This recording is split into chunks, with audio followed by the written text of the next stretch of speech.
Hello friends, welcome back to our channel SJ Gupta. दोस्तों, आज हम सीखने वाले हैं एडवांस टैक्स के बारे में। इनकम टैक्स में बेसिकली ये शब्द आपने सुना होगा, एडवांस टैक्स। जैसे कि ये नाम कहता है, आपको टैक्स पे करना है एडवांस में। आप साल भर इनकम कमाते हैं जिस पे टैक्स एप्लीकेबल होता है। अब अगर आप लास्ट में जाकर टैक्स भरेंगे तो ये गवर्नमेंट का नुकसान होगा, क्योंकि जो पैसा उसको साल भर में मिलना था वो उसे लास्ट में जाके मिलता है। तो वो कहता है क्योंकि आपने मुझे साल भर का जो पैसा है वो अब जाके पे किया है, आपने उस पैसे को यूज किया है इंटरेस्ट फ्री करके, तो मैं इंटरेस्ट चार्ज करूंगा under section 234B and 234C of the income tax act. इसीलिए ये इंटरेस्ट ना लगे, इसलिए हम कहते हैं कि हम टैक्स एडवांस में भर देंगे। देखते हैं कि कैसे इसे एडवांस में पे किया जाता है। एडवांस टैक्स आपको 4 किश्तों में भरना पड़ता है। फर्स्ट किश्त आपकी आती है 15 जून को, सेकेंड आती है 15 सितंबर को, थर्ड आती है 15 दिसंबर को, और फोर्थ आती है 15 मार्च को। अगर आप ध्यान से देखेंगे तो हर क्वार्टर जब भी एंड होने जाता है उसके लास्ट मंथ के 15 को आपको ये टैक्स पे करना पड़ता है। जैसे first April to June quarter का आपको 15 जून पे करना है, सेकेंड जुलाई टू सितंबर का आपको 15 सितंबर को पे करना है, थर्ड अक्टूबर टू दिसंबर का आपको 15 दिसंबर को पे करना है, एंड फोर्थ जैन टू मार्च का आपको 15 मार्च को पे करना है। तो हर क्वार्टर के लास्ट मंथ के 15 को आपको ये पे करना है। अब आता है क्वेश्चन कि आपको टैक्स कितना पे करना है। तो जब आप फर्स्ट क्वार्टर का कैलकुलेट कर रहे हो, आप देखोगे कि आपकी एक्चुअल इनकम क्या हुई है वो क्वार्टर में, और उसके हिसाब से आपकी साल भर की इनकम क्या होगी। जैसे मान लीजिए कि आपकी फर्स्ट क्वार्टर में इनकम 10 लाख रुपीज हुई है, तो ऐसा माना जाएगा कि आपकी बाकी हुए बचे साल में, मतलब बाकी 3/4 ऑफ द ईयर में 10 इंटू 3 30 लाख इनकम होगी।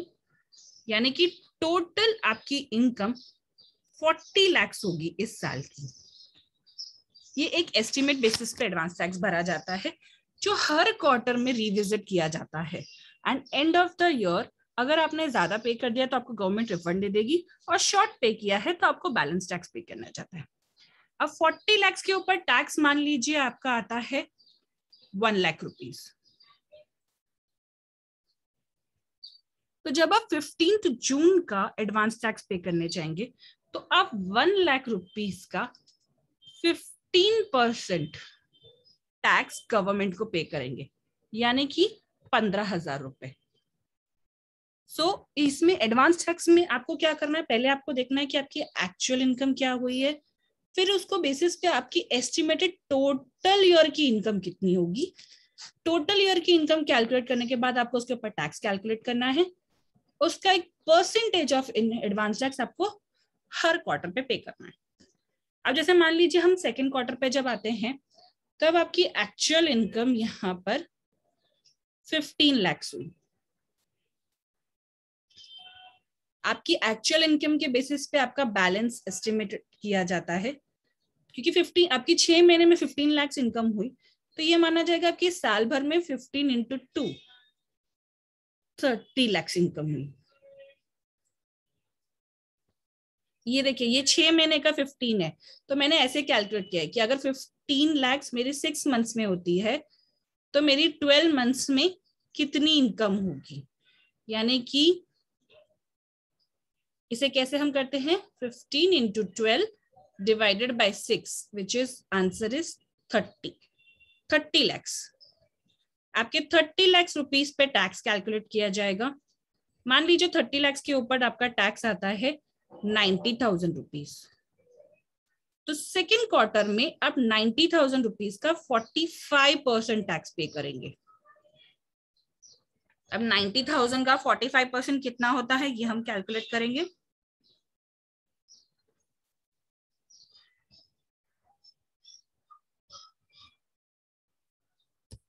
40,500, जिसमें से हम ऑलरेडी यहाँ पर अगर आप ध्यान दें 15,000 ऑलरेडी पे कर चुके हैं, तो आप इतना लेस करेंगे और बैलेंस 30,500 आपको टैक्स पे करना है एज एडवांस टैक्स। इसी तरह से आप थर्ड क्वार्टर और फोर्थ क्वार्टर भी करेंगे। अब क्वेश्चन ये आता है कि हर क्वार्टर खत्म होने के बाद आपको कितना टैक्स पे करना पड़ता है। तो आपको फर्स्ट क्वार्टर खत्म होने पर, यानी कि फर्स्ट क्वार्टर में जो फर्स्ट क्वार्टर का एडवांस टैक्स आता है, जो कि हम 15 जून को पे करते हैं, आपको 15% पे करना है। सेकेंड जो 15 सितंबर को आता है, आपको 45% पे करना है। थर्ड जो 15 दिसंबर को आता है, आपको 75% पे करना है। और फिर फोर्थ जो 15 मार्च को आता है, आपको 100% ऑफ योर टैक्स लायबिलिटी पे करना है। ये जो परसेंटेज मैंने बताए हैं, ये आपके टैक्स लायबिलिटी के, जैसे कि हमने पहले देखा था, आपको पूरा अपनी इनकम कैलकुलेट करनी है, उसके ऊपर आपको जो भी टैक्स रेट्स एप्लीकेबल होते हैं वो टैक्स रेट्स कैलकुलेट करने हैं, एंड एडवांस टैक्स के लिए आपको जो टोटल टैक्स लायबिलिटी आ रही है उसके परसेंटेज पे करने रहते हैं। जब आप फर्स्ट इंस्टॉलमेंट पे करेंगे आपको 15% ऑफ द टैक्स लायबिलिटी पे करना है। जब आप सेकंड कर रहे हैं, आप 45% of the tax liability minus जो आपने पहले ही एडवांस टैक्स पे कर दिया है उसे माइनस करेंगे और बैलेंस पे करेंगे। अब क्वेश्चन ये आता है कि क्या सबको एडवांस टैक्स पे करना है? तो मेरा आंसर है नहीं। जो लोग सैलरीड इंडिविजुअल्स हैं, मतलब जिनके पास सिर्फ सैलरी एज एन इनकम रहती है, उनका टीडीएस ऑलरेडी उनकी कंपनी काट रही है टाइम टू टाइम, तो उन्हें एडवांस टैक्स लायबिलिटी नहीं आएगी। सेकेंड, सीनियर सिटीजन्स जिनकी इनकम सिर्फ पेंशन और इंटरेस्ट से आती है, पेंशन प्लस इंटरेस्ट, उन्हें एडवांस टैक्स लायबिलिटी एप्लीकेबल मतलब नहीं होती है, उन्हें एडवांस टैक्स पे करने की जरूरत नहीं है। गवर्नमेंट उनपे इंटरेस्ट भी नहीं लगाएगी अगर उन्होंने लेट पे किया है तो। थर्ड, अगर आपकी टैक्स लायबिलिटी टोटल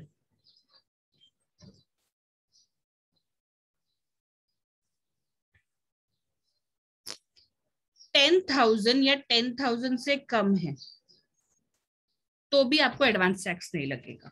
अगर आप ये 3 कंडीशन या क्राइटेरिया में फॉल हो रहे हैं तो आपको एडवांस टैक्स नहीं लगेगा। अगर इसके अलावा आप कहीं और फॉल हो रहे हैं तो आपको देखना होगा टाइम टू टाइम बेसिस पे कि आपकी टैक्स लायबिलिटी कितनी आ रही है और उस हिसाब से आपका एडवांस टैक्स कितना है। सो आई होप दोस्तों आपको हमारा ये वीडियो समझा हो, एडवांस टैक्स कैसे कैलकुलेट करना है, और आप अकॉर्डिंगली अपना या अपने क्लाइंट्स का एडवांस टैक्स कैलकुलेट करेंगे और उसे पे कराएंगे गवर्नमेंट को। दोस्तों आपको अगर हमारा वीडियो अच्छा लगा हो तो प्लीज इसे लाइक कीजिए, ज्यादा से ज्यादा लोगों के साथ शेयर कीजिए, और हाँ, हमारे चैनल को सब्सक्राइब करना नहीं भूलिएगा और ऐसे वीडियोस देखने के लिए। Thank you.